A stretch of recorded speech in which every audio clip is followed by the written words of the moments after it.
Tonight, we're here to celebrate a true Jamaican icon, Howard Mitchell, CDJP. I don't know if Howard knows exactly how much I know about him, and he might be very surprised for me to say this, but here goes. Where Howard is concerned, and if you want to know Howard, you got to know his DNA. D for dignity, N for nobility, and A for a whole lot of things which I'll explain later. I have known Howard for over 50 years, and he has been the beloved partner and best friend in my life since then.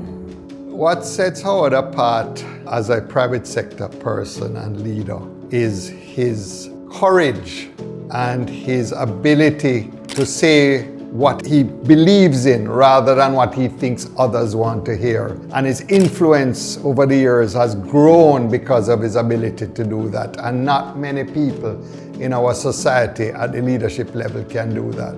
If I'm the chicken queen, then Howard Mitchell is the chicken emperor. Howard is our founding chairman and has served us with passion and commitment since 1993, when we realized we needed a proper board of directors. I don't know how he finds time, but he sits on so many boards and he doesn't take foolishness. I call him knowledge because of his wealth of knowledge.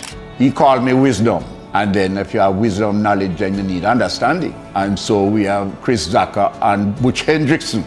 Howard has time for anything that is positive as a businessman. He has this ability to take companies from nowhere, from the ground, and turn them around, spin them, put them into the right place, make them profitable, and then he moves on.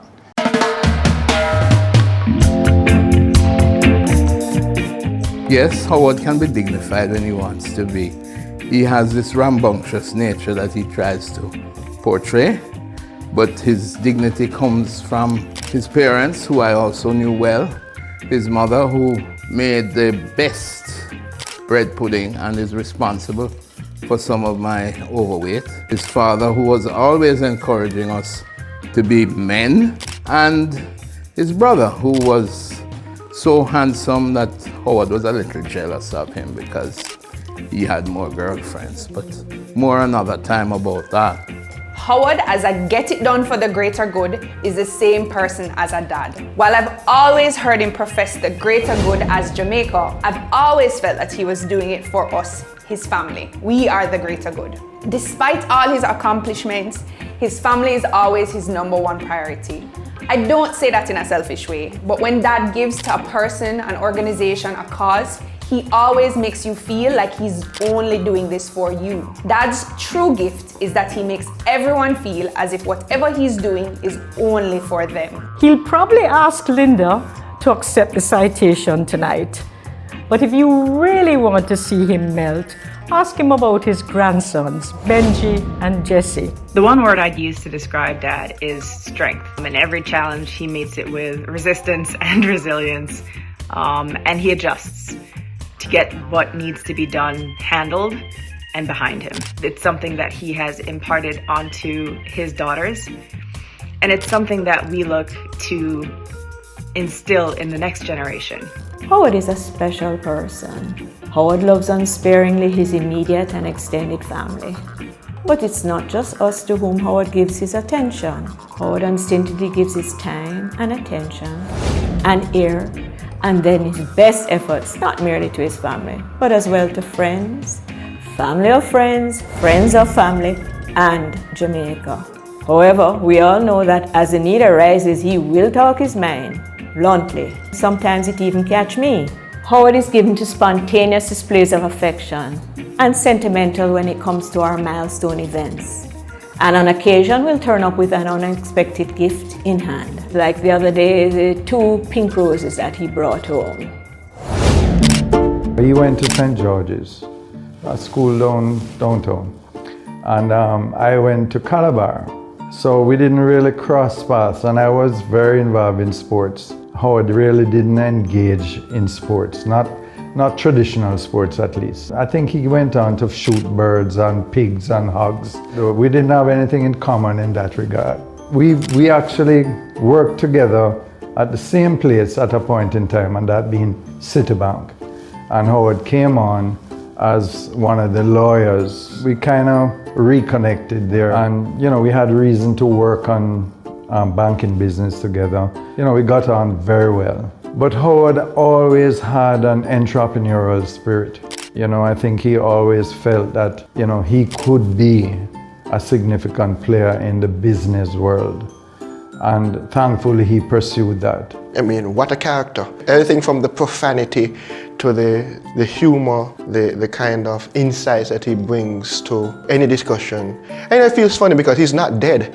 And we're saying all these nice things about him, but it's something I'm glad to say while he's alive. You have these guys at family parties who know everything, and Howard is one of those rare people who actually does know everything. And I've benefited from that, and I'm sure many others have as well. Howard is much older than I am, so we don't have an old friendship.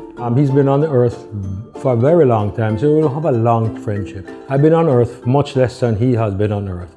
But I think we have a good friendship. I admire Howard because he's a good Jamaican. He wants what I believe is right for the country, and he has never given up trying to do what is right for the country. For those of you who don't know him, he is a wordsmith extraordinaire. He claims to have written the Oxford Dictionary, and I don't think it's true. Maybe 2 pages, Jamaican section. He uses his words well, he uses his language well, and therefore he confuses most of the people he speaks to, which is his absolute intention, folks, because he has no intention of you understanding anything he said, because then he can say, I never said that, you didn't understand what I said to you. But wait, I digress. He's an attorney.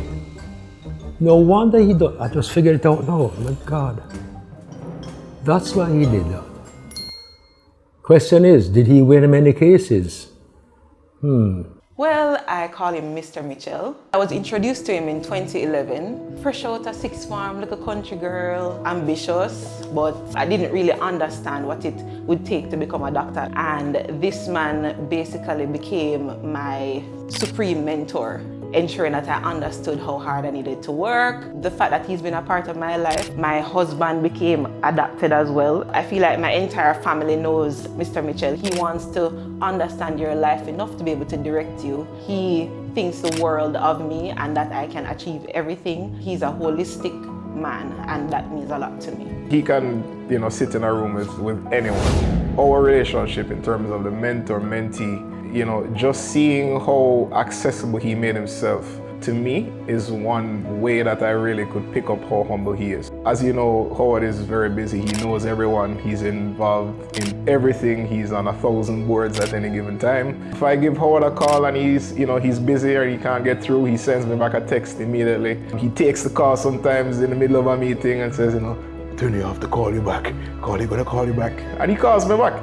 Right, and it seems small, but I respect that because I know that he takes our relationship seriously and that he knows how much I respect him.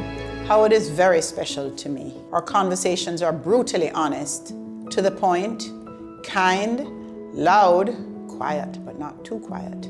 Sometimes includes choice words, but always uniquely ours. He is my special mentor, consultant, friend, father and brother, especially known to be volatile on miserable Mondays for those of you here who know him. And if you know him well, you'll understand exactly what I'm talking about. I'm very happy that Howard has been inducted in the PSOJ Hall of Fame. He has done so much. He has earned it. He has done so much for Jamaica in terms of business, in terms of his corporate social responsibilities, serving the PSOJ. As a Jamaican, as a true Jamaican, he understands his purpose and he serves his purpose. And the nobility that he presents in the area of the PSOJ and its activities is known to everybody in Jamaica. If you need help, ask Howard. If you need an address or a telephone number, ask Howard. If you need somebody to give you a genuine opinion, Howard will give you an honest appraisal. His leadership in the private sector is legendary. One big example is the COVID response, where he and I played a fairly significant role in terms of vaccines and Ministry of Health's response in terms of the private sector advice to the Ministry of Health. There's so many other things, but boy, to talk about all of them would take the whole night. Congrats, Howard. Your Island Grill family loves you. Thank you, Linda, Erin, and Christine, for allowing us to intrude so regularly into your family time, but we never intrude on Grandpa time. Linda, you've been his North Star. Here's to you, Howard, my beloved husband. Congratulations, Howard. Cheers. Well deserved, my friend. A toast to you, Dad. I'm very proud to be your daughter, a part of this family, and we love you very much. Congrats, Dad. Howard, I will always honor your legacy and trust. Thank you. Howard, cheers, congratulations on your induction to the PSOJ Hall of Fame. Couldn't have to a better person, my brother. Big up, Howard. Enough respect. My friend, my mentor, a great individual. Big up to you. Enough love. To one of the best friends that a friend could ever have. Howard, my brother, there is no one that I can think of right now that deserves this honor more than you. You are a true Hall of Famer for the PSOJ. Cheers, my brother. Mr. Mitchell, cheers to you. We love you. Pick up yourself. You may think you're near to the end. I see it as a continuation of the beginning. All the best, my friend. Congratulations. I raise my glass to you.